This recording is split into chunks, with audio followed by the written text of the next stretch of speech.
Bismillahirrahmanirrahim.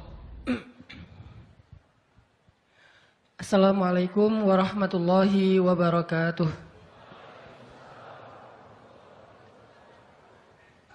Alhamdulillahi alladzi hadana li hadza wa ma kunna linahtadiya laula an hadanallah. Asyhadu an la ilaha illallah wahdahu la syarikalah wa asyhadu anna Muhammadan abduhu wa rasuluh la nabiyya ba'dah. Radina billahi rabba wa bi Muhammadin nabiyya wa bil islami dina.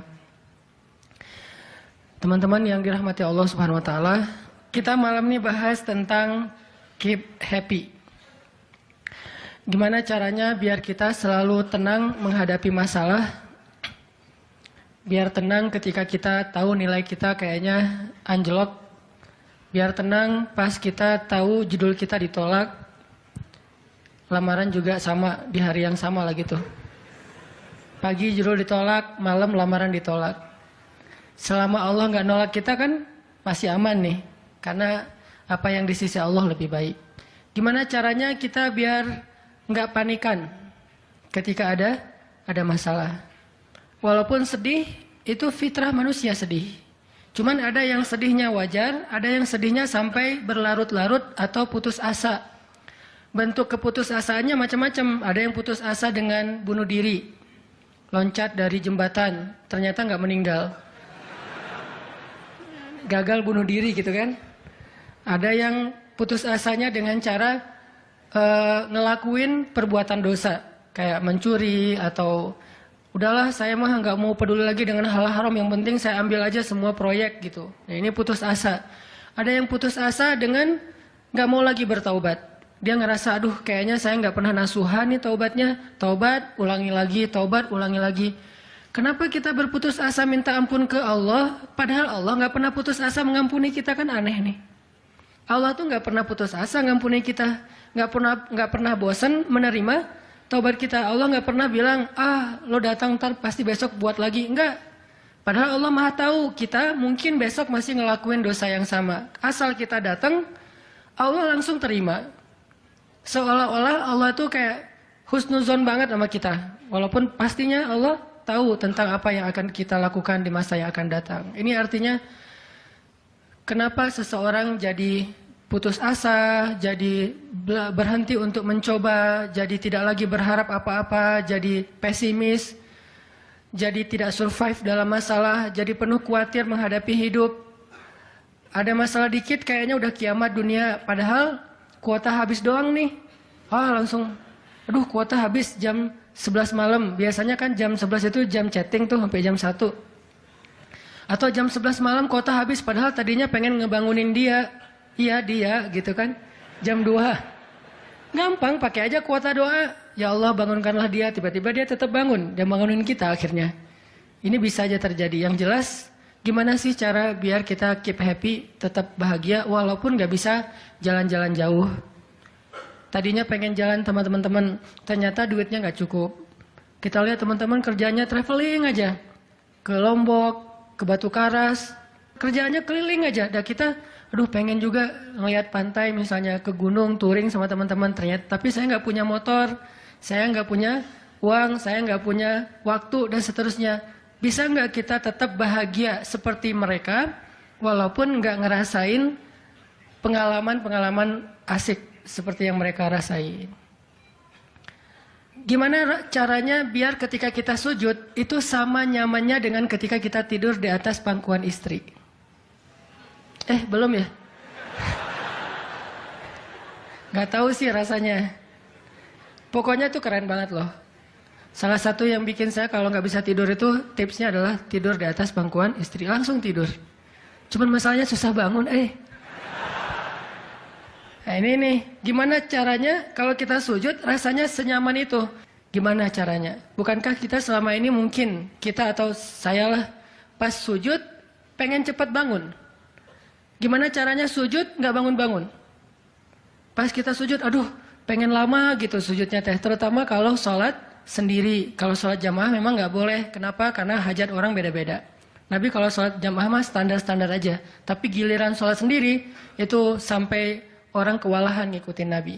Dan itu bukan cuma Nabi, sahabat juga kayak gitu. Siti Aisyah, istri Nabi itu. Siti Aisyah itu pernah sholat duha, kurang lebih 4 jam, itu cuma baca 1 ayat doang loh.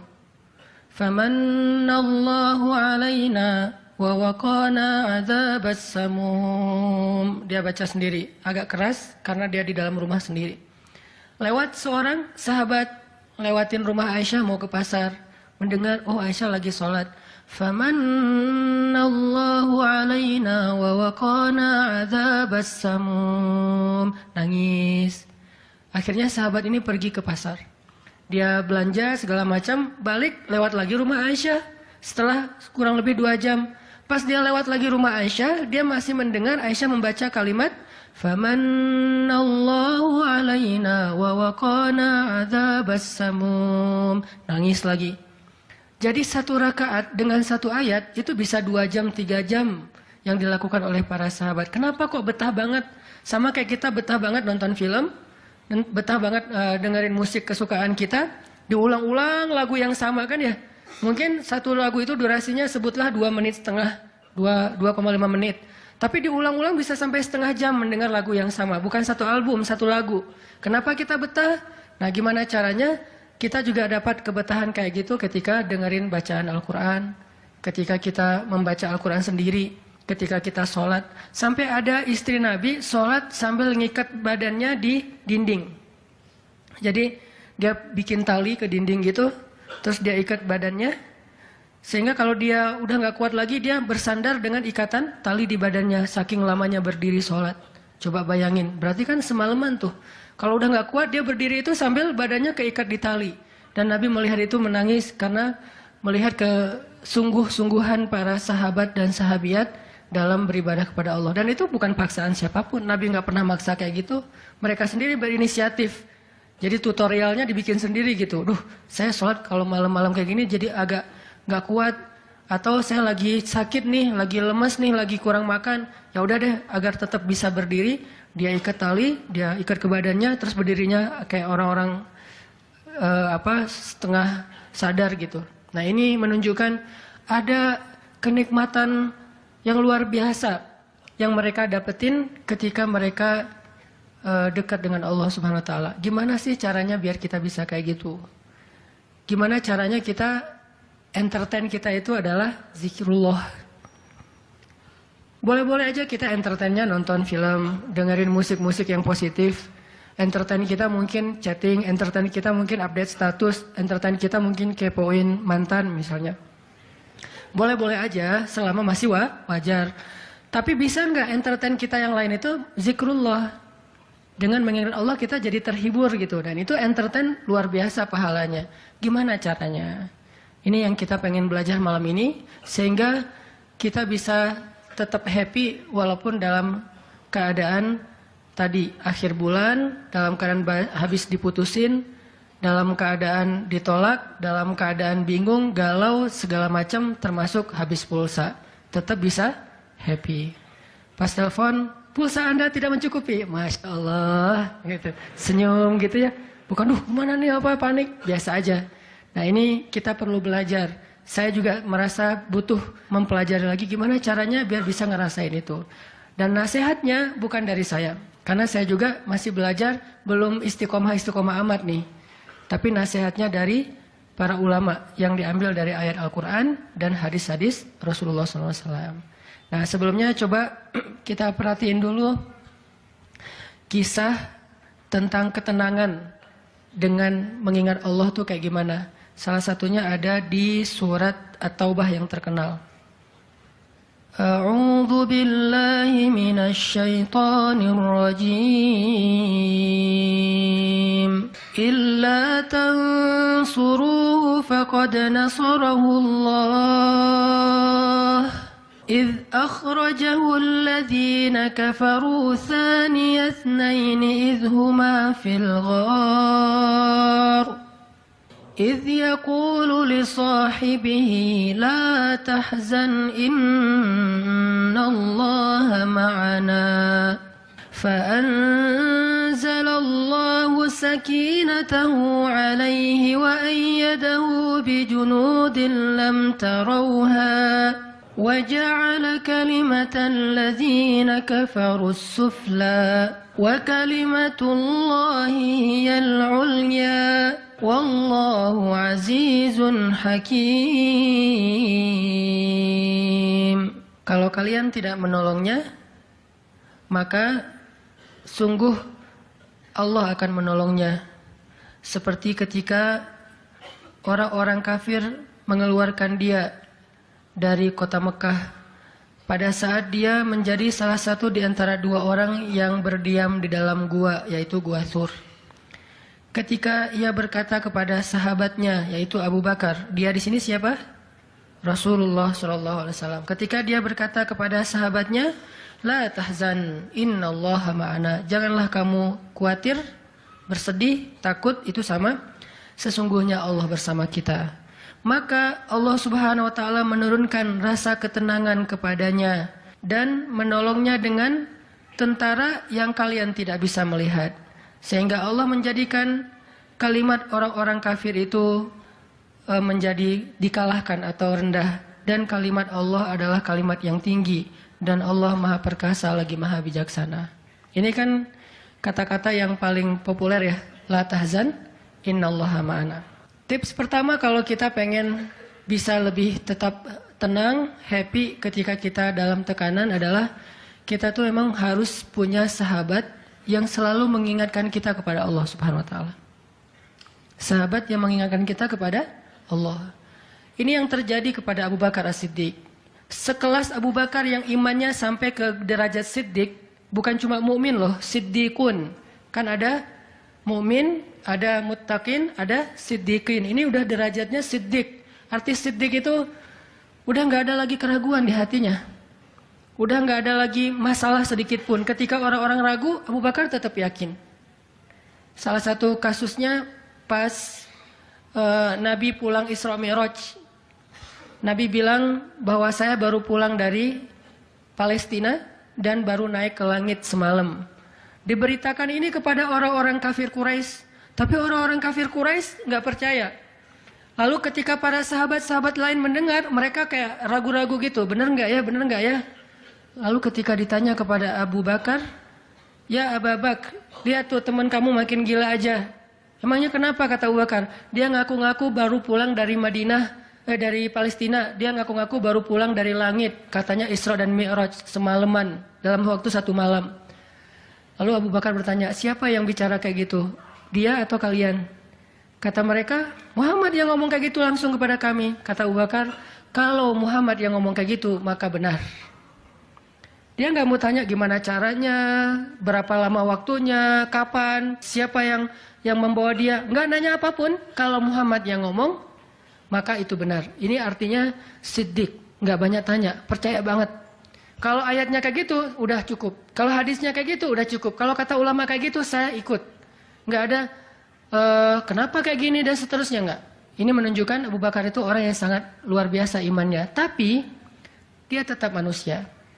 Gimana pun imannya udah kuat, mantap, siddiq, ketika ada masalah, sifat dasar manusia itu keluar lagi, yaitu khauf, rasa khawatir, takut. Dan yang luar biasa, khawatir dan takutnya Abu Bakar itu bukan untuk keselamatan diri beliau. Abu Bakar itu khawatir terhadap keselamatan Rasulullah SAW. Jadi bukan keselamatan Abu Bakar. Kalau kita mungkin khawatir terhadap keselamatan diri sendiri nih. Kalau Abu Bakar derajatnya khawatir terhadap, gimana ya Rasul, kalau mereka ngelihat ke bawah, ke kakinya, pasti kita akan ketahuan. Karena mereka sembunyi di sebuah lubang, nggak gua sih, kecil, lubang di bukit Jabal Thur. Dan orang-orang kafir Quraisy sudah datang ke lubang itu, berdiri tepat di pintu gua. Kalau mereka ngelihat ke bawah, udah ketahuan tuh, kelihatan Rasulullah sama Abu Bakar. Sehingga Abu Bakar berkata, ya Rasulullah, kalau mereka ngelihat kita sedikit aja ke bawah kaki mereka, mereka akan menemukan kita. Gimana ini ya Rasul? Saya khawatir terhadap keselamatanmu. Apa kata Nabi? Ya Abu Bakar, ma dhannuka bithnain, Allahu salisuhuma. Wahai Abu Bakar, kenapa kamu pikir kita cuma berdua? Allah yang ketiga di antara kita. Baru la tahzan, innallaha ma'ana. Jangan khawatir, Allah bersama kita. Kata-kata ini kalau diucapkan oleh orang solih pada waktu yang tepat ketika kita ngalamin satu masalah besar, itu akan luar biasa memberikan efek ketenangan buat kita. Tapi waktu yang tepat. Kalau normal-normal aja kayaknya agak-agak kurang ngaruh nih. Makanya kata-kata kayak gini itu timingnya tuh harus pas. Dan yang mengatakan orang yang memang punya aura kesolehan yang luar biasa. Sekelas Rasulullah kurang apa? Itulah sebabnya kenapa kita harus punya banyak. Atau setidaknya kita punya seorang sahabat, seorang teman yang solih, yang sering mengingatkan kita. Minimal istri. Kenapa? Karena kalau kita galau dalam urusan kerjaan, nanti pas kita pulang ke rumah, yang akan bilang la tahzan innallaha ma'ana adalah pasangan kita. Dengan nada yang lembut, dengan senyum yang khas, dengan dekapan yang mungkin penuh kasih sayang, itu benar-benar bisa bikin kita tenang. Gak tahu tenang karena kata-katanya atau dekapannya nih, enggak. Saya juga bingung. Dua-duanya kali ya. Dia bilang, la tahzan ya azizi. Panggilan buat suami bahasa Arabnya yang lembut tuh azizi. Bukan al-aziz ya. Al-aziz mah nama orang. La tahzan ya azizi atau ya habibi. Atau ya albi. Albi itu artinya jantungku. Jangan dipakai deh, biar saya aja yang pakai itu. La tahzan. Jadi misalnya kayak suami galau tentang kerjaan. Mah, Papa lagi galau nih, kenapa Pak? Di kantor itu kemarin kita ada tawaran proyek, cuman proyeknya kayaknya cara untuk ngedapetin proyek itu, cara-caranya tuh agak-agak kurang baik gitu. Ada suap segala macam, tapi itu proyeknya untung besar loh Mah. Nah kalau kita nggak suap, kita nggak akan dapat proyek itu. Ini gimana nih Mah, diambil nggak? Kan galau nih, udah istikharah belum mantap nih hatinya. Istrinya yang bilang, Papa, Allah yang kasih kita rezeki. Kalau Papa ninggalin sesuatu karena Allah, Allah akan ganti dengan yang lebih baik. Pasti dari booster ya, Mah. Nyontek gitu ya. Nah, kalau dia ngomong kayak gitu kan jadi mantep nih. Kayak saya juga pernah ngerasain lagi kayak sedih gitu, lagi galau karena satu urusan. Istri mengatakan, udah serahin aja sama Allah. Kan jadi mantep kan hatinya. Hal-hal yang kayak gini nih. Kalau belum punya pasangan, temen. Sehingga Nabi mengatakan almar'u ala dini khalilih. Seseorang itu bergantung loh kepada tingkat kesolehan temannya. Kalau temannya soleh, insya Allah dia akan terjaga oleh teman itu ketika dinasihati, diingatkan. Saya aja ngerasa banget yang kayak gitu. Ada masa-masa ketika saya kayak futur. Futur itu teman-teman artinya lagi lemah imannya. Mungkin banyak lalai, banyak main, sedikit manfaat. Walaupun ada juga banyak main, banyak manfaat. Itu mah tagline entah siapa akunnya gitu. Lagi futur nih ya, lagi futur. Lemah, ngerasa bangun tahajud kayak susah gitu. Ke masjid males, zikir gak khusyuk, tilawah Al-Quran gampang ngantuk. Jalan sama seorang teman saya yang dia bukan ustadz sama sekali. Bahkan dia ngakunya belajar ke saya. Gak tahu benar apa enggak. Yang sejatinya mungkin saya belajar ke dia. Lagi jalan, setelin tilawah Al-Quran. Yang baca saya lagi tuh. CD tilawah Al-Quran saya. Saya kan gak pernah mendengar CD sendiri. Pas diputarin itu siapa? Lah itu Ustadz. Oh ya. Baca surat Al-Mulk. Tabarakalladzi biyadihil mulku wa huwa ala kulli syai'in qadir. Pas sampai di ayat-ayat tentang jahanam, tentang neraka, tentang apa? Walaqad zayyana sama'ad dunya bimasabih dan seterusnya, dia nangis. Dia nyetir nih, dia nangis. Saya ketika ngelihat dia nangis, saya dapat hidayah. Jadi saya dapat hidayah bukan hanya dengan mendengar bacaan itu, tetapi karena dikondisikan oleh seorang teman, saya ngerasa, duh, Masya Allah ya, dia yang dengerin bacaan saya bisa nangis. Saya dengerin diri saya sendiri, nggak nangis. Kan ada masalah nih. Akhirnya saya jadi insaf. Insaf itu kemudian istighfar, astagfirullah, Allah saya kayak ada masalah nih. Mulai belajar dari dia, Pak, gimana sih kok bisa kayak gitu? Ustadz kan lebih tahu ilmunya mungkin, tapi kalau pengalamannya Bapak pasti lebih tahu. Rahasianya apa? Ternyata rahasianya emang dia orang yang nggak pernah dengar yang lain selain mendengar bacaan Al-Quran. Jadi buat dia bacaan Al-Quran itu benar-benar entertain buat dia. Oh berarti kita harus lebih banyakin lagi dengerin Al-Quran. Kalau kita dengar musik sekali, berarti dengar Qurannya 3 kali harusnya. Baru masih agak-agak proporsional nih. Sehingga gampang kesentuh, hatinya itu mudah. Tapi pelajarannya tetap teman yang ngebawa kita kepada sesuatu. Ternyata triknya pertama, mengingat Allah itu kan bukan cuma menyebutkan Allah, Allah, Allah. Tapi ketika kita sedang dalam keadaan bingung, khawatir, galau, sedih, tertekan, panik, tiba-tiba teman kita mengingatkan kita kepada Allah dengan bahasa yang sederhana. Kalau bahasa sederhananya Al-Quran, la tahzan, innallaha ma'ana. Dan itu boleh diterjemahin ke bahasa yang lebih sederhana versi kita. Karena itu bahasa Al-Quran yang mungkin buat sebagian orang nggak dapat nih, karena mungkin nggak paham bahasa Arab. Jadi kalau teman kita lagi sedih jangan bilang, la tahzan dong, innallaha ma'ana. Apaan tuh lu baca Quran gitu ya? Nggak ngerti kan dia? Kita bisa terjemahin, udah tenang aja, Allah yang bantu. Tenang aja, Allah yang beresin. Tenang aja, serahin aja kepada Allah. Allah itu sebaik-baik kita nyerahin sesuatu. Ngomong kayak gitu tuh kena. Kalau timingnya pas kita lagi ngalamin satu masalah.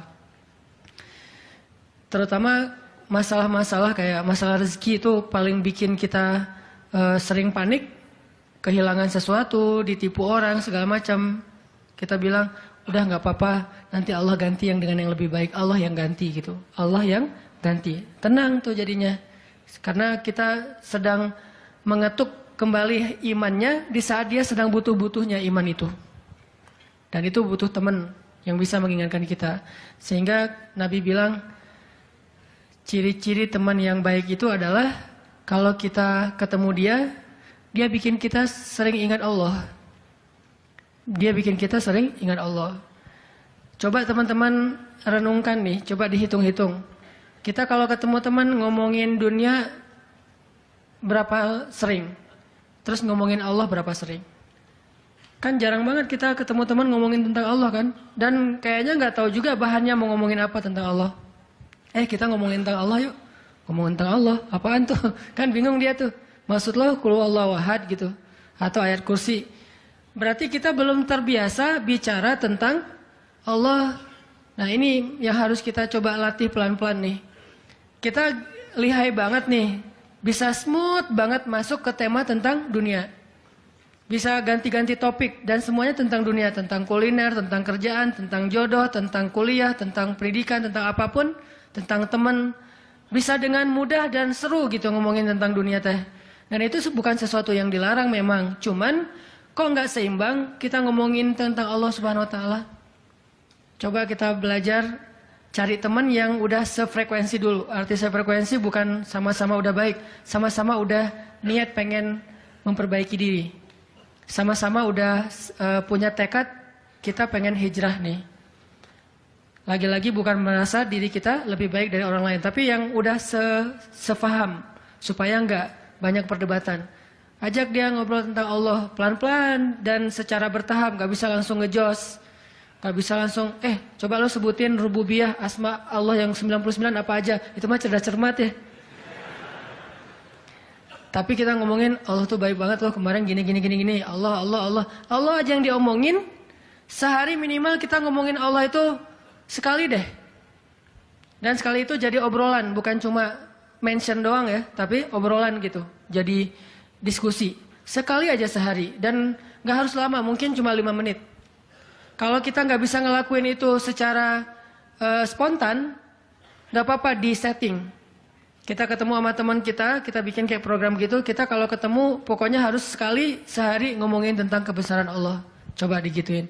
Makin sering itu makin akan nanemin satu belief faith di dalam hati kita. Sehingga ketika nanti kita ada masalah diketuk rasa iman itu, cepat baliknya. Berarti kita harus cari teman yang mau menasihati kita, bicara bareng kita tentang kebesaran Allah. Dan itu yang dilakukan Nabi Musa dengan Nabi Harun ketika berdakwah, yang Allah sebutin di surat Thaha. Nabi Musa mau berdakwah kepada Fir'aun, minta teman supaya bisa mengingat Allah ketika lagi dalam keadaan marah. Soalnya Musa tahu, Musa itu orangnya marah. Kalau udah marah ngeri. Harun orangnya kalem, woles. Sehingga butuh seseorang yang bisa menahan amarah dan emosinya Musa. Sehingga kata Musa, ya Allah beri saya seorang teman yang bisa mendampingi saya dalam dakwah, yaitu Harun. Kay nusabbihaka katsira wa nadhkuraka katsira, supaya kami sering bisa mengingat Engkau. Artinya kalau Musa sendiri marah, lupa sama Allah. Tapi kalau ada Harun, Musa istighfar, astagfirullahaladzim. Gitu. Begitu juga Nabi kecil. Ada 2 orang Nabi kecil sepupuan. Siapa dia? Isa dan Yahya. Nabi Isa dengan Nabi Yahya. Anak kecil 2 orang nih. Dua-duanya keren. Dua-duanya soleh. Dua-duanya ganteng. Dua-duanya idola. Selebgram lah di masanya. Pokoknya luar biasa nih 2 orang. Cowok. Anak usia, kalau nggak salah Yahya waktu itu umurnya udah sekitar 10 tahun. Isa baru lahir, berarti beda 10 tahun. Pas mereka ABG, beda 10 tahun tapi nyambung ngobrolnya. Pas mereka jalan kemana-mana berdua tuh, yang satu orangnya gampang tersentuh, nangis, yaitu Yahya. Yang satu lagi orangnya tegas, yaitu Isa. Sehingga kalau Isa lagi marah, Yahya yang mengingatkan Isa, tenang. Akhirnya tenang. Pas Yahya terlalu kayak baper gitu, aduh kasihan. Yahya itu kan orangnya kasihan, gampang kasihan, sehingga jadi agak-agak kurang tegas. Kata Isa, nggak bisa gitu dong. Akhirnya diingatkan. Nah ini pentingnya teman. Nabi aja butuh teman. Kalau kita mau kepo dikit nih, kenapa sih Rasulullah memilih Abu Bakar untuk nemenin hijrah? Kenapa nggak Umar gitu, supaya aman? Hijrah bareng Umar, siapa yang berani ngejar coba? Umar berdiri depan Ka'bah. Ya ayuhan nas, ya ma'syara Quraisy, wahai manusia, wahai orang Quraisy, fa'lamu anni muhajir. Ketahuilah saya pengen hijrah, kata Umar. Siapa yang pengen istrinya jadi janda, anaknya jadi yatim, tunggu saya di balik bukit itu. Ada yang berani? Diam semuanya. Coba Rasul kalau hijrah bareng Umar, enak kan?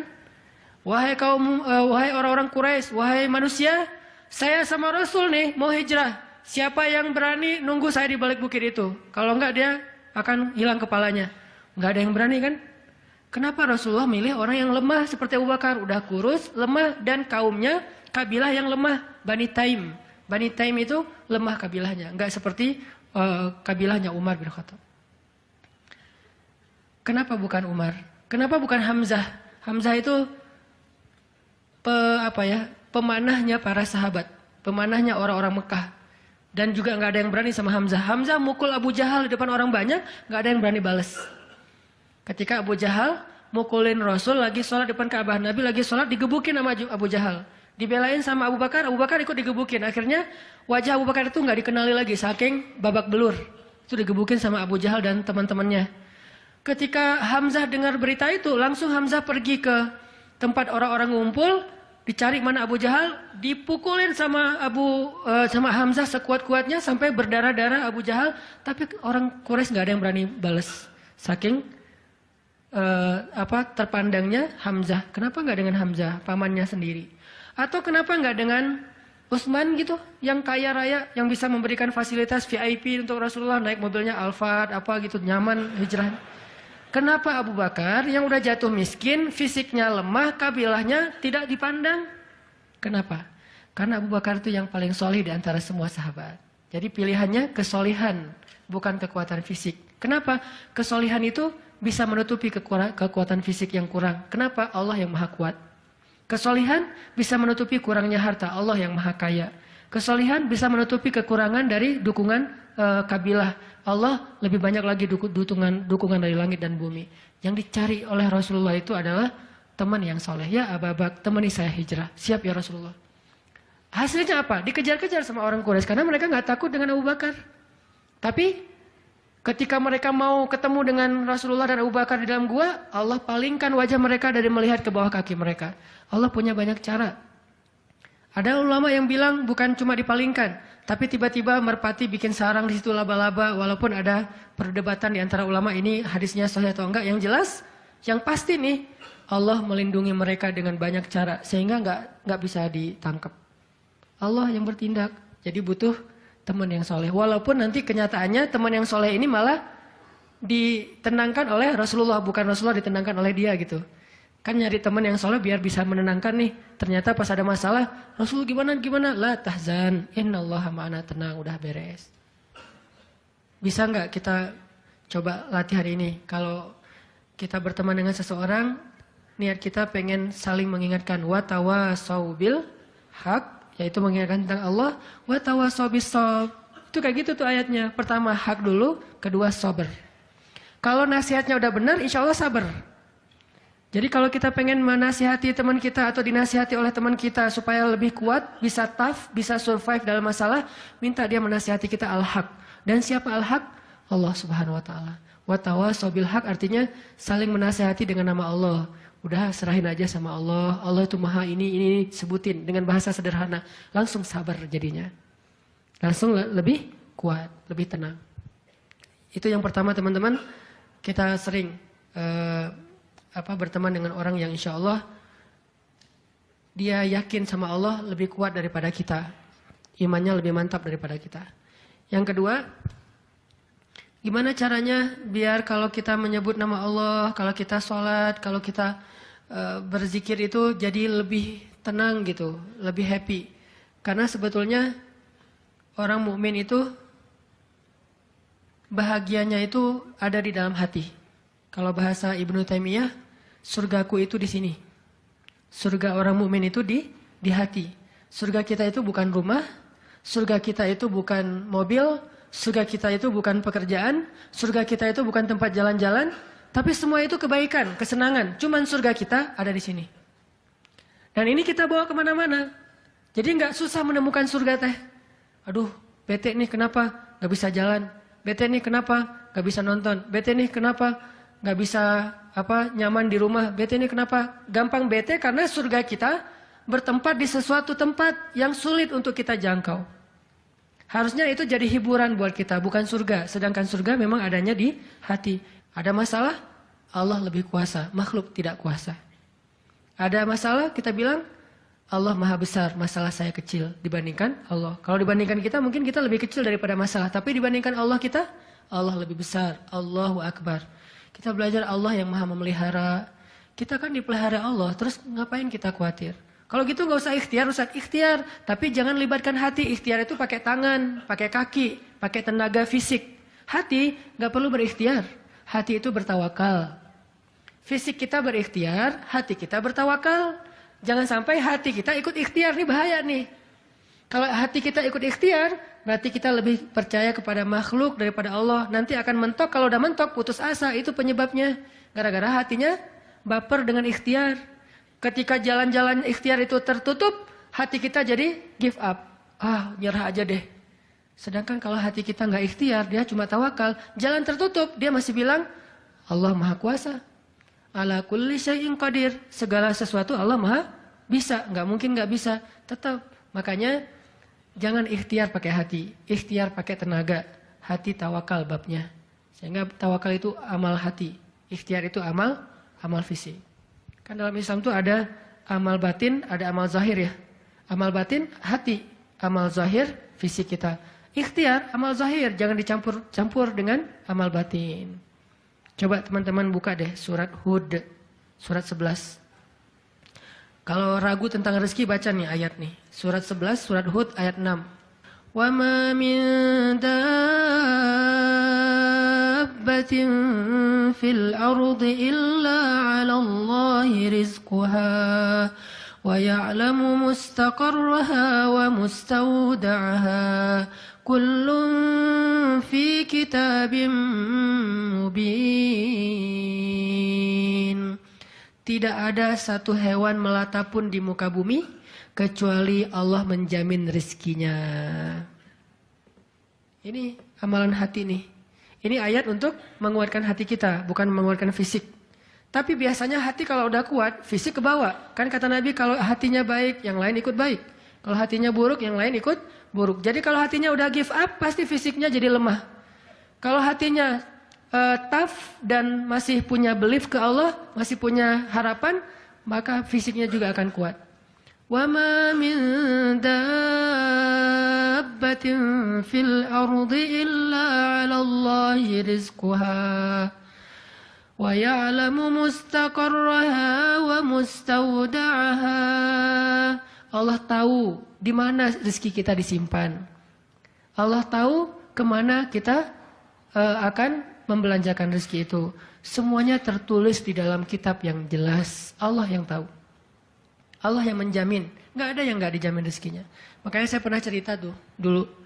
di mall sebelah. Saya sama istri habis kajian di sini atau sebelum kajian di sini sebelum maghrib sempat mau belanja dulu, belanja di supermarketnya di bawah, lantai bawah. Dari lobi kita mau ke bawah itu cari eskalator kan ya, belok kanan cari eskalator. Ternyata salah ngambil jalan. Kita habis belok kanan langsung belok kiri. Harusnya kalau belok kanan lagi sekali lagi langsung eskalator turun tuh. Pas karena kita belok kiri, akhirnya kita muter. Gara-gara muter, ngelewatlah sebuah stand baju kaos yang lagi diskon. Wih, diskon 50%. Akhirnya saya sama istri masuk. Ternyata lucu-lucu juga buat anak gitu. Alhamdulillah akhirnya kita beli 2 helai. Baru setelah itu kita jalan lagi, cuma beberapa meter, masuk eskalator turun. Siapa yang telah menggerakkan kaki saya sampai salah jalan? Sehingga saya harus muter. Dan akhirnya masuk ke stand itu. Alallahi rizquha. Allah yang menjamin rezeki. Kayak gitu cara Allah menskenariokan. Kalau saya ngambil jalan kanan, mungkin saya nggak akan masuk ke toko itu. Berhubung saya ngambil jalan kiri, akhirnya muter, masuklah ke toko itu. Allah punya banyak cara. Kenapa kita khawatir dengan stand orang lain yang mungkin lebih dekat ke pintu, lebih dekat kepada stage yang di tengah kalau bikin event segala macam.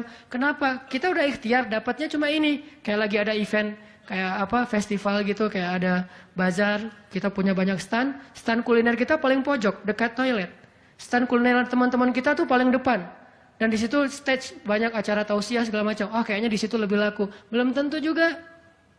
Bisa jadi pada waktu itu banyak orang yang sakit perut atau apa akhirnya ya lewat. Aduh, ini kayak seru juga nih di sini nih, makan di sini. Gak usah jauh-jauh sambil nunggu makan. Allah yang punya cara. Saya kan pernah cerita kesasar sampai ke Cirebon. Kenapa kesasar? Ada suatu hari Minggu, kayak lagu. Satu hari Minggu, ada satu hari Minggu nih. Bingung, kita pengen keluar sama keluarga, sama anak-anak. Kita keluar yuk, saya bilang ke anak-anak. Hayu, kata anak-anak. Kemana? Ke Kota Baru aja. Di situ kan ada jam matahari tuh. Kita lihat jam matahari. Hayu, naik mobil, masuk tol nih. Pas sudah masuk tol Pasteur, berubah pikiran. Terlalu dekat, gak berasa liburan ya. Ya, terus mau kemana? Ke Jakarta aja yuk, ke Ancol. Ada pantainya. Oh, ayo ke Dufan. Jalan, akhirnya nggak jadi belok pada larang, lurus. Niatnya ke Ancol. Sebelum Cikampek, berubah lagi pikiran. Ancol mah pantainya gitu-gitu aja ya, udah pernah ya. Terus gimana dong, cari pantai baru deh yang di daerah Indramayu, Cirebon gitu. Siapa tahu ada yang lebih bagus, yang masih virgin. Boleh, keluarlah Cikampek. Waktu itu belum ada tol Cipali ya. Keluar Cikampek, akhirnya nyisir Subang, Indramayu. Nggak dapat pantai yang kita nyaman nih. Berhenti sebentar, nggak nyaman, ini banyak sampah. Akhirnya jalan lagi. Sampai dari pagi keluar, asar makan empal gentong di Cirebon. Siapa yang mendatangkan saya ke warung empal gentong itu? Pas kita masuk, orangnya bahagia banget gitu. Kelihatan kalau dari pagi itu belum ada yang datang, belum ada pelanggan. Sepi warungnya. Karena tempat parkirnya agak nyaman, langsung parkir di situ, makan empal gentong. Dan ternyata enak, kita bungkus. Orangnya tuh, alhamdulillah nih datang dari pagi belum ada yang datang, senang gitu. Dan saya bilang, Pak, tahu nggak saya dari mana? Dari mana? Dari Bandung. Mau kemana emang? Nggak kemana-mana. Muter. Jadi kita cuman dari Bandung cuma pengen makan empal gentong di Cirebon ujung-ujungnya. Pulang sampai ke Bandung jam 10 malam, macet lagi tuh di Sumedang karena ada perbaikan jalan. Cuma pengen makan empal gentong, ngasih rezeki ke orang di Cirebon, kayak gitu banget tuh caranya tuh, coba lihat cara Allah. Oh, yakin nih sama Allah. Allah bisa banget ngedatangin. Kalau ini terjadi kepada orang lain, berarti kalau saya cari rezeki bisa juga caranya kayak gitu. Allah kan punya banyak cara. Cuman kadang-kadang atau seringnya kita nggak tahu cara itu, tahu hasilnya doang nih. Tiba-tiba dapat. Sesederhana itu kita berpikir, akhirnya sesederhana itulah syukur kita ke Allah. Kalau kita tahu gimana rumitnya rezeki itu datang ke kita, kita akan syukurnya lebih pasti tuh. Masya Allah ya, Allah ngedatangin rezeki ke saya tuh gitu-gitu amat. Sampai ada orang yang kesasar sekeluarga, bingung gitu. Tapi kan dia, kalau saya nggak cerita dia nggak akan tahu. Dia pikir cuma orang yang memang tinggal di Cirebon atau emang lagi jalan lewat kebetulan mampir. Artinya karena dia nggak tahu prosesnya, rasa syukurnya juga sederhana. Sama kayak kita nggak mensyukuri masakan istri kita kalau yang udah punya. Istri itu masak tuh rempong loh dari pagi, wah sampai ganti lagi. Kita nggak tahu ya, mungkin istri kita baru belajar masak, gagal 2 kali loh. Itu yang ketiga tuh, nggak enak pula. Udah gagal 2 kali. Dan kita pikir cuma masak sayur gini doang mah, sayur bening mah gampang. Kita kan nggak tahu prosesnya, sehingga apresiasi kita juga ya segitu-gitu aja. Kalau kita tahu prosesnya, walaupun cuma sayur bening sama telur ceplok, kita akan peluk istri kita, mah makasih banyak ya, mama udah berkorban banget buat papa, mah hari ini makanan terenak sepanjang hidup papa loh mah. Kenapa ngomong gitu? Karena tahu prosesnya. Gitu juga kita ke Allah. Karena kita nggak tahu proses rezeki itu Allah setting sampai datang ke kantong kita. Kita kayak, ya alhamdulillah gitu doang. Tapi kalau kita tahu, Masya Allah, ya Allah, alhamdulillah atas semua nikmat yang kau berikan, puji-puji Allah. Artinya teman-teman, kalau galau tentang rezeki dari Allah, tentang pekerjaan, tentang kuliah, segala macam, termasuk tentang jodoh, coba baca ayat 6. Semua Allah yang jamin. Ini bab hati ya, lagi-lagi bab hati. Ikhtiar mah jalan aja terus. Tapi hati, Allahi rizquha, Allah yang menjamin. Itu baru jadi tenang nih mengingat Allah, tetap happy, gimana-gimana juga. Dan ini ditaraddud, diulang-ulang. Coba diulang-ulang nih ayat nih. Jadikan salah satu ayat favorit. Kalau kita lagi galau, langsung baca ayat ini berulang-ulang. Sendiri kalau bisa. Baca dulu terjemahannya, hafal. Kalau udah hafal terjemahannya, tinggal baca ayatnya berulang-ulang. Sebelum tidur mungkin, kalau yang paling tenang, kalau khawatir nggak bangun tahajud, ya udah sebelum tidur baca. Wa ma min dabbatin fil ardi illa 'alallahi rizquha. Diulang. Itu beda banget loh rasanya. Belajar untuk mentafakuri kebesaran Allah, sehingga kalau kita nanti ada masalah, mengingat Allah lebih mantap. Jadi dua ya, satu teman, kedua sering-sering tafakur.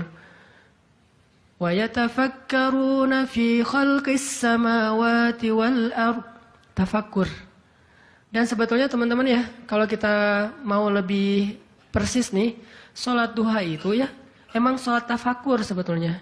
Dulu para sahabat atau para anbiya, sholat duha itu di tempat terbuka. Di bukit, di kebun gitu. Sholat duha itu di tempat-tempat alam terbuka. Jadi benar-benar untuk tafakur alam. Sholat duha itu fungsinya untuk itu sebetulnya. Walaupun boleh banget dilakuin di dalam ruangan, di masjid, di rumah, di kantor.